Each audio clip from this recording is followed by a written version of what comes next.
Hi again, this is Lindsay Herring with the Georgia Department of Education.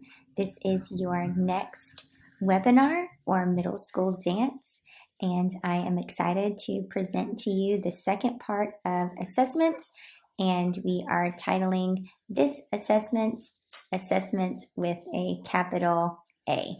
So let's jump right into it. Now, where do we go from here?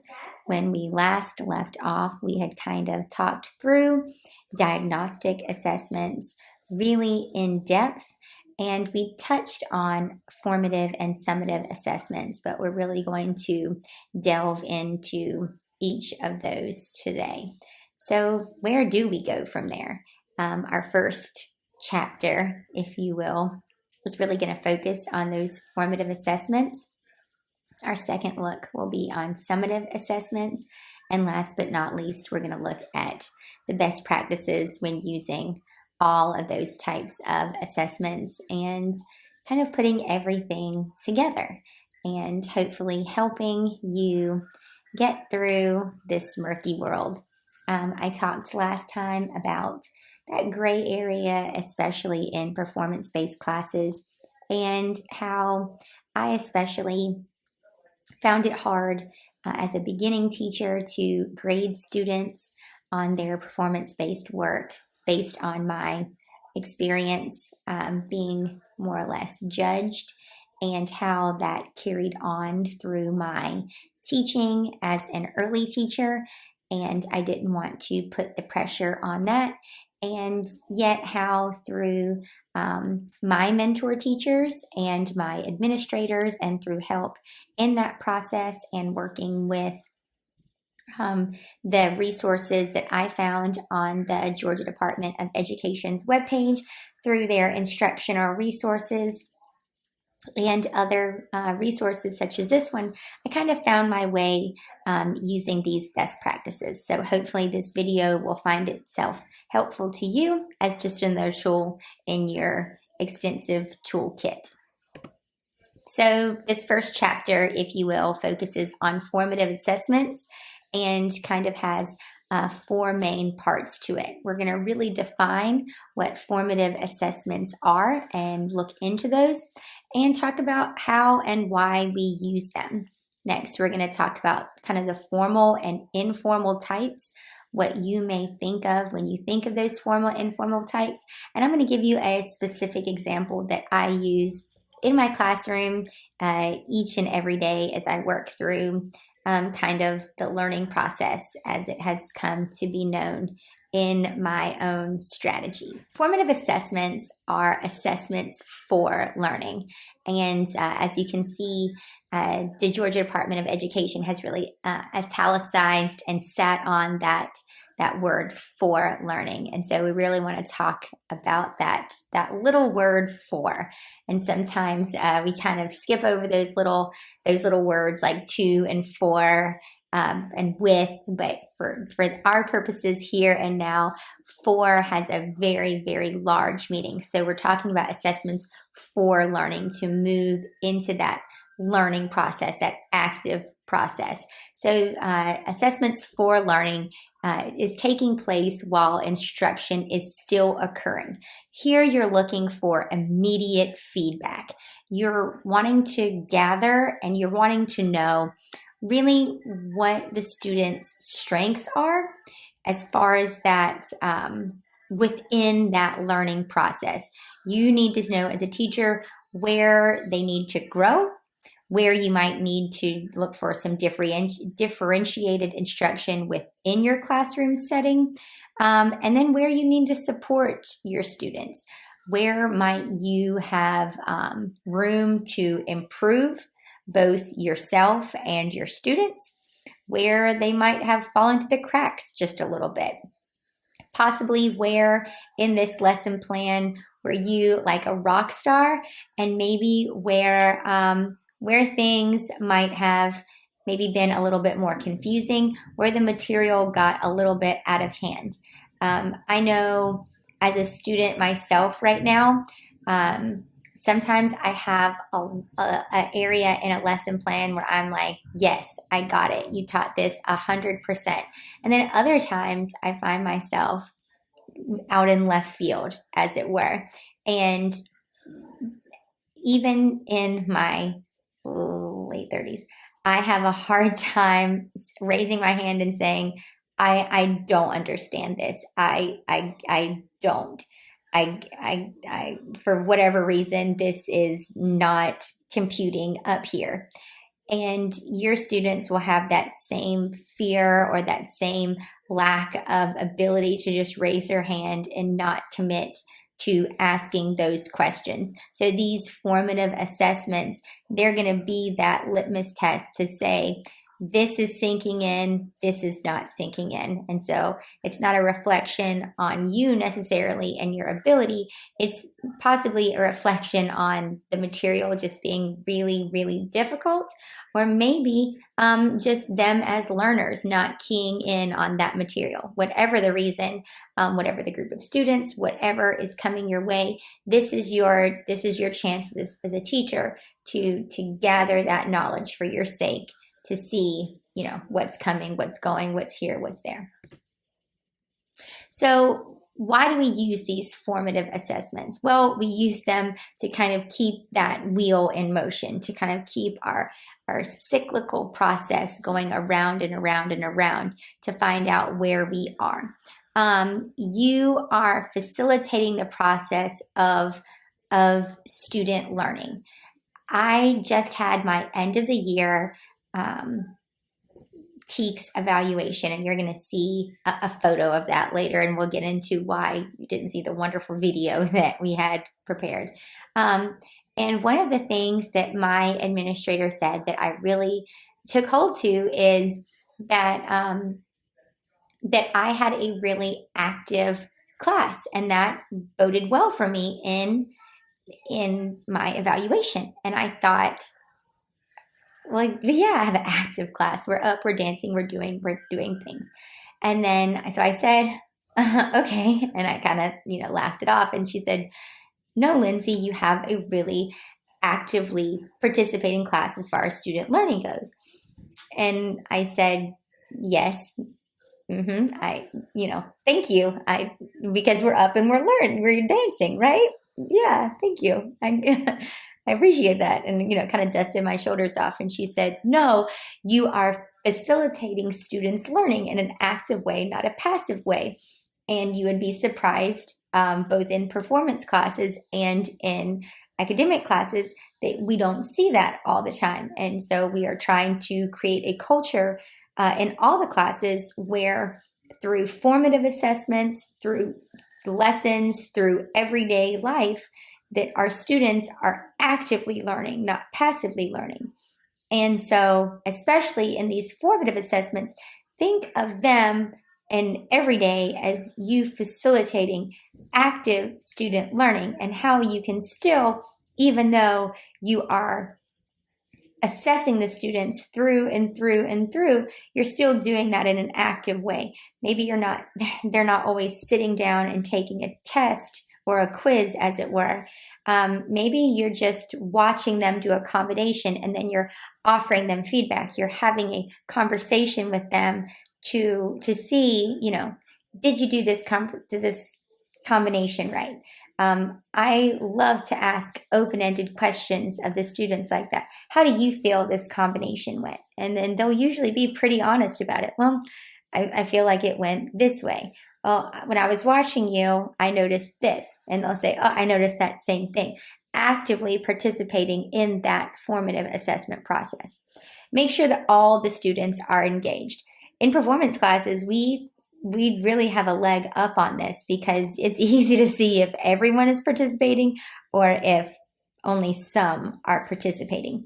And you need to be using your reflection in that tool, as a tool in that active learning process. Have your students think back on what they have done, and have them then set realistic and sometimes even loftier goals for themselves in that active learning process. I would like to do this. I would like to achieve this as we move through this unit. Sometimes they'll sell themselves short if they are not actively setting and maintaining those goals through that active reflection process. And in this formative assessment, think of ways you can improve your teaching. If students X, Y, and Z aren't getting this, maybe are you explaining it as good as you are explaining these standards or these goals or these things in your teaching? Are there ways that you can improve your style? Can you amp up this and this and this if these aren't hitting as hard as this is? Use that to your advantage. And last but not least, certainly not least, allow your students to really take ownership of their own learning. And you will be surprised how much they will grow if they are really thinking through this process of that formative assessment. And we're really going to take a look at some formal versus informal ways in just a second.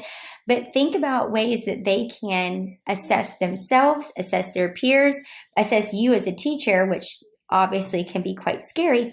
But how can they really be an active participant in both their own learning, their own assessment, and their own moving forward through that process? And then you can see this nifty little chart, graph, drawing that I've created for us, where we start with or finish with that. For the first part, we start with that diagnostic where we find out what they know. And then we create our lesson based off that, where it could be that our students know nothing of this material, or they could have like a baseline knowledge, or for your more advanced classes, maybe they have a wealth of knowledge and you can jump into really advanced material. So you create the lesson based on that diagnostic learning, and then you move on to your teaching. And all of this is based off those standards or standard, depending on where you are in your teaching. And then you have your first formative assessment. Now, this teaching to formative, you can do that as many times as you want to. And throughout this process, this formative can be the feedback, or your feedback can be a separate process. You might teach a little bit more, and then you're going to assess the situation. Again, that formative, that feedback, that teach, those 4 steps you can add in as many times as you want. And after that teach, you need to assess again. Do I need to go back and hit any of these parts harder? Those 5 parts, you can revolve back and forth. This little part is going to kind of revolve back and forth. My children have this little game that you can kind of tick, tick, tick, tick, tick back and forth. Again, no idea what this little mechanism is, but think of that as a sliding rule, just moving around that standard. If you need to move back into your teach, back to your formative, back to your teach, over to your feedback, then assess where we are as a class, differentiating that learning throughout. You can move back and forth throughout as many times as you need to. And then finally ending up with that summative, and we'll talk about that summative as we move forward into this lesson. Now, looking at formal versus informal ways of this formative assessment. So formal things you really just need to think of like graded formative assessments. Here you might be looking at quizzes, you might be looking at some benchmarks, perhaps some portfolios, or participation grades. These are things you probably have like set up in your grade book already, things you're taking along and along, but these tasks you're going to be grading, you're going to be looking at throughout your time through this unit. And then informal grades are going to be ungraded. These might be things that you look for and you are assessing as the unit progresses, possibly that your students don't even know, but you as a teacher, they're in there that you're just assessing this unit as we go along. And again, that tick, tick, tick, tick, tick mechanism is just moving us back and forth throughout, kind of keeping this process coming and going. So these things might be student-teacher conferences. These can also be formal or informal, where you might be just calling a student to the side. Hey, you did a great job today. Hey, not your best work. How did you feel about this? Kind of keeping that open lines of communication. Teacher commentary. talking through a class, repositioning the student's body, all of those things we as dance teachers do. I feel like informal formative assessments really lend itself very straightforward in our performance classes, because these are things that we do on a daily basis anyways. Then you can even go for peer feedback. After you've explained to your classes, and I know I explain to mine all the time about how to use appropriately peer feedback, this is something that you can work into those informal assessments, and even later in the semester and the year as formal assessments. Peer feedback is really great. Sometimes my students won't listen to me at all, but if their peer says a correction, or if a guest speaker says a correction, oh, they're going to listen to that 100%. And then finally, even teacher observations. What do you see? How do you see it? What do you see, and what can you communicate one-on-one, especially if it's a pattern of something that you see, and how can you talk about that? So this classroom example that I'm going to use, I've pulled a unit introduction, a resource straight off the Georgia Department of Education, a sample lesson plan that I used this year. And I really, really loved this lesson plan. It was instructional framework, and this unit was called Classical and Contemporary Partnering. This was Unit 1. This was supposed to be paced for 6 weeks. Because I took it down to a middle school level, it ended up pacing about 7.5 to 8 weeks, because we took it a little more slowly. And as this was the gentleman in my class's first time partnering, and really first time doing classical dance of any type, we had to really go through a lot more basics. And again, that's totally okay. Remember, these pacing guidelines are geared toward kind of an average or a suggestion. So take your time, explain. Again, that tick, tick, tick, tick, tick. We had to really kind of move back and forth, and I really had to differentiate my learning a lot. And it ended up working out really well.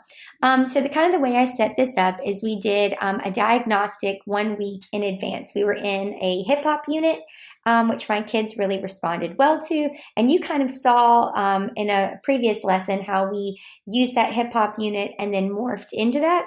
That was with a different group of students, so you didn't see my gentleman in this class, but we used that same formula, kind of morphing into ballet through that. So we did a diagnostic into this unit. And then we paced into this unit. And the way I did that is I did 1 to 2 kind of informal formative assessments and 1 formal formative assessment per week for those 7.5 to 8 weeks. And then it was great because this lesson plan, I reprinted it out. It came like this. It's actually double-sided, and it had some great links, some great YouTube links. There were also some other video links. There was a Wikipedia page about a pas de deux. There was just some really great information on this, and it gave you the standards. It gave you, it linked to the day-to-day lesson plans, the week-to-week lesson plans. It was really, really it was really informative. And then I was able to take those week lesson plans and add in my own, like, okay, day 1, we're doing this, day 2, we're doing this, and really kind of chop it down into more bite-sized morsels that made it really easy. So as you can see on at the bottom, it gave examples of assessments. So with the diagnostic assessments, it told me how to gauge where students were in their learning prior to beginning this lesson. So we went through a verbal review of all of the vocabulary that we would be coming across. And so I really just went through and said, do we know what a pas de deux is? And it was crickets. And then we went through some of the vocabulary that they would be coming upon, and some of them remembered it from the previous unit. And then we looked at that. And then it gave me some examples of formative assessments. And then I used those to kind of use through my pacing. This was super invaluable, especially through this classical unit. So now we're going to move into summative assessments, and we're going to take the same kind of process through. We're going to look at the definition, how and why we use them, alternative and different forms, and then a specific example that's going to link back to the unit that we just looked at. So summative assessments are assessments of learning. Now, if you remember back to formative, those were assessments for learning, and we get another little tiny word that's going to make all the difference in this definition. These are assessments of learning, not for learning. These take place at the end of an instructional period, and it measures student achievement or mastery of intended learning outcomes. These can be, statewide assessments.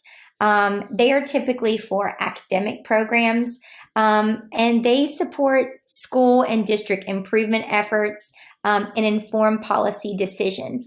Now, I tend to look at my summative assessments to inform my policy decisions on my own basis. And we're going to take a look at how you can use these summative assessments to create your own data in our last chapter of this chat. So I didn't take that part of the definition out because I want you to carry that forward in your learning through this talk. But for the most part, when we talk through this, you're really looking at how in academics, how those can factor into school support. But for our purposes, when we're looking at summative, you're really assessing the assessment of the learning. Do they understand everything in that part? So back to our little chart here, the main thing is we've kept the same thing, that tick, tick, tick, tick, tick mechanism, but the main thing is we are ending on that summative. After you feel you've assessed around that standard, you are back to where we started with the diagnostic or the summative, and you're ending in the summative. Some examples of what this could be, these could consist of unit tests, final exams, projects, reports, even state assessments, and they are used to really assign like a course grade or thinking that the student has mastered those learning outcomes. They are reinforcing your curriculum, and you need to make sure that they match the rigor of your standards, and making sure that they're keeping on pace with everything that you've set. If you want to finish Unit 1 in 7 weeks, then you have that unit test at the end of 7 weeks. Keeping in mind that if your assessments aren't kind of matching that if it takes you 8 weeks, that maybe next year you set Unit 1 for 8 weeks, or you kind of assess how you're teaching, kind of keeping that in mind throughout your learning to make those informed decisions. Same with formative. Summative assessments are monitoring your student progress. They're informing your instruction. And like I just said, they're improving your teaching practices. If your students are not doing well on these summative assessments, but they're doing well on the formative, then maybe you've written your summative assessments too difficultly. Maybe you are grading your summative assessments in a different method. If you've given formative assessments that are all written-based quizzes, and then all of a sudden your summative assessment is a dance-based test, well, that's not, matching the rigor of what you've set up before, and vice versa. If everything has been a performance-based assessment, and then all of a sudden you're handing them a written test, and you're counting off for spelling, well, that's not exactly keeping up with the rigor of your required standards and curriculum. So here's, in the ending of this specific classroom example, I've given you the exact kind of look up close, instead of me holding up the sheet of paper, of what the Georgia Department of Education provides for you within these lesson plans that are just Fantastic. So you can kind of see the unit focus, how it provides for you the standards and elements and these performing standards, and then the example lesson plans, which you can find. And then last but not least, what the summative assessments show, and they guide student mastery of standards. And so it can show you standards-based movement rubric, standards-based participation rubric, standards-based performance rubric, maybe a written unit test, or a presentation of movement combination. So those are just some ideas for you for that summative assessment. And it gives you, I mean, that's like a wealth of information. And again, it gives you those supplemental resources attached. So that kind of takes you through that whole standards and elements section. Now, last but not least, when we're looking at all of this, you need to understand what you do with all of this. The one thing that graduate school has taught me is throughout life, you collect a lot of data. A lot of data. You may not even realize how much data you collect on a daily basis. But when you have all of this assessment data, what do you do with it? What do you do with all this assessment data? And if you're not formally collecting your assessment data, is it time to start? For me, I started collecting assessment data about 2 years ago, and it has really helped me kind of navigate my way as an instructor, as a teacher, and I can happily say that it has really kind of guided me and made me create some informed decisions. How does this post-assessment data really help with your instructional practices? So what is post-assessment data?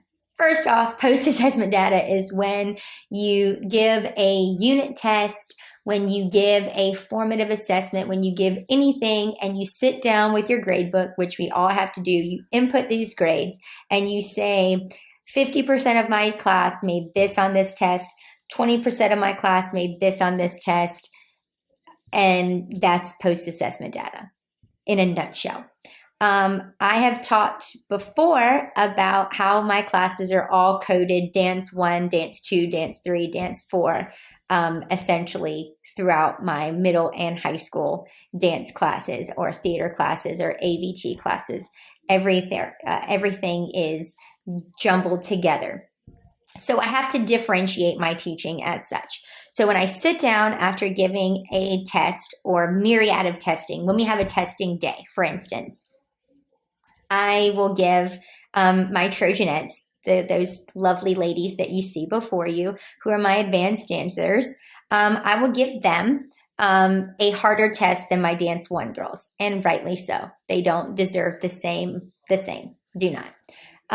So the Trojanettes will have their post-test scores, and Dance 1 will have their post-test scores. And I will look at those, and if every single Trojanette scores a 100 and every single Dance 1 girl scores a 100, I will look at that test and say, whoa there, Tiger, you have given a test on the unit test that was far too easy. Either that or you should be Teacher of the Year. Okay, and this is how, that is post-assessment data.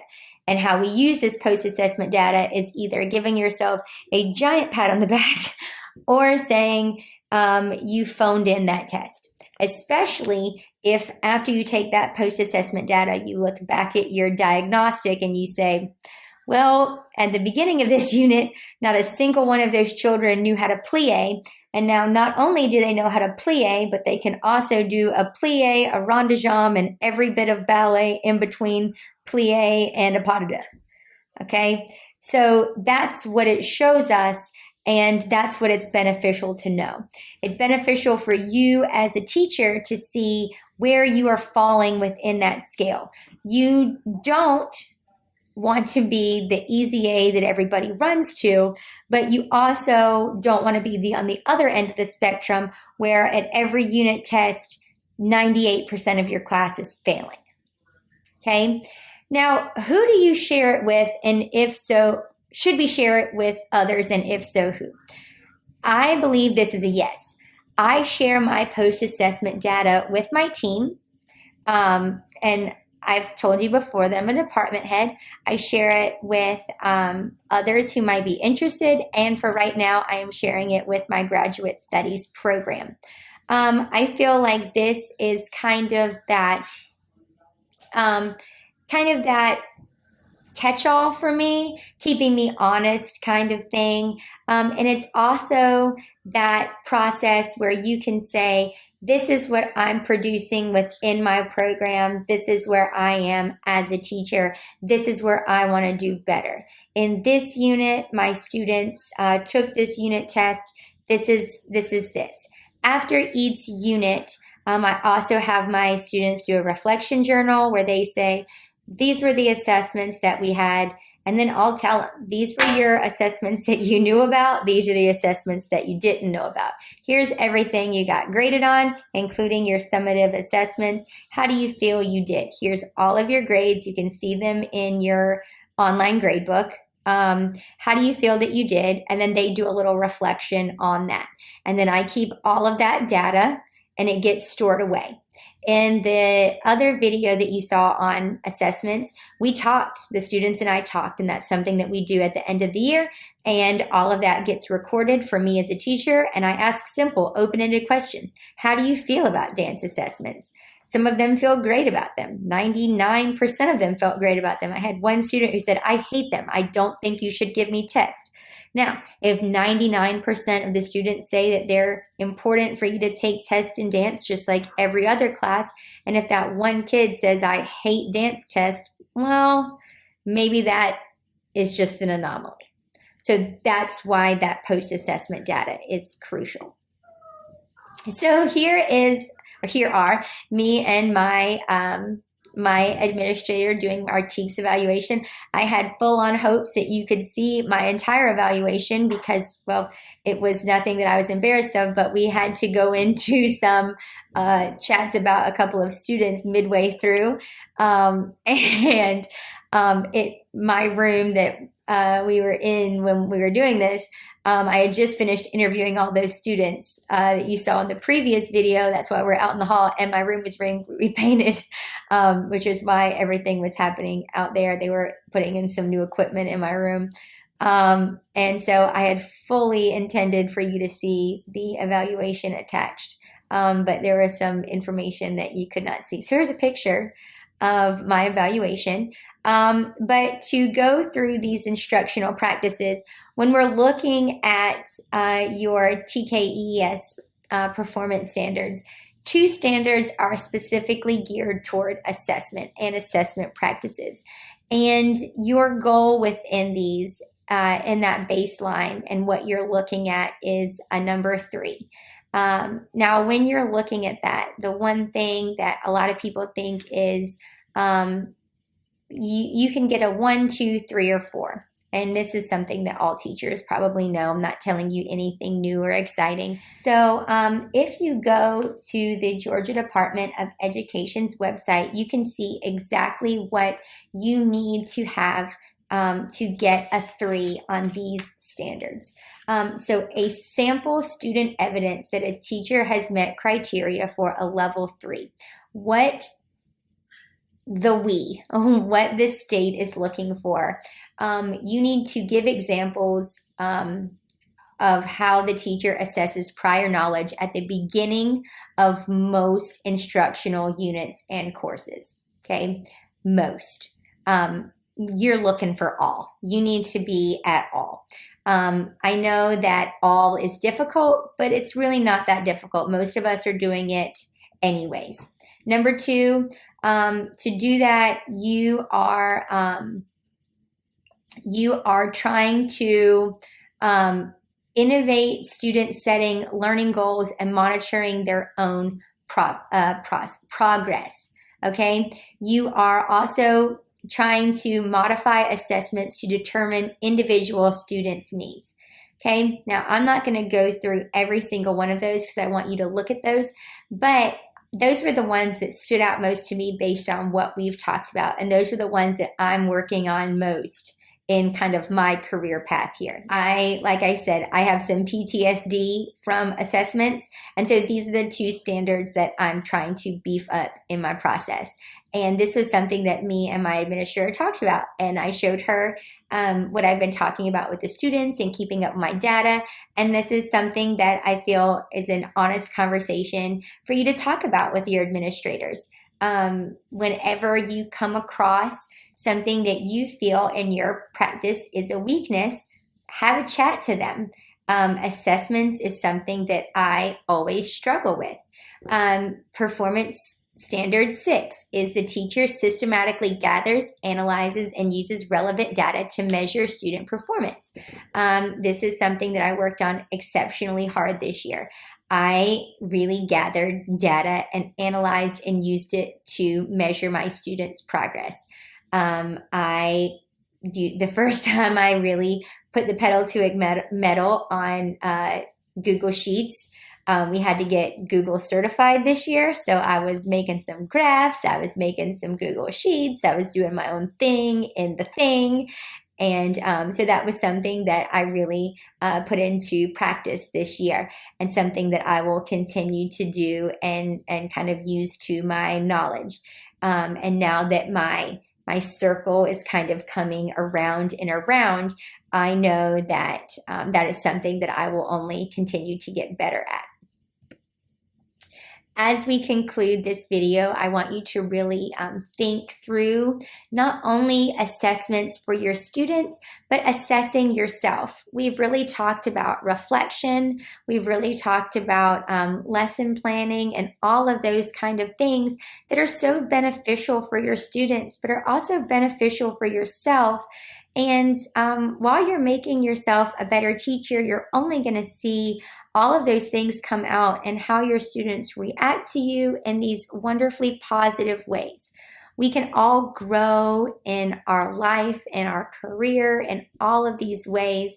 And I hope that this lesson is just another tool in your toolbox of wonderful things that you can do as you grow in your professional life. Again, if I can be of any help to you in any way, I would love to chat to you in our discussion board or any other way you would like to contact me. And as always, please check out the Georgia Department of Education's webpage or any other resources that they have.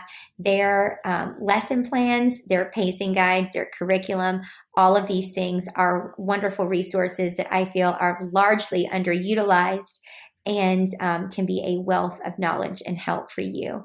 And so I thank you so much for joining me today, and I hope to see you again very soon.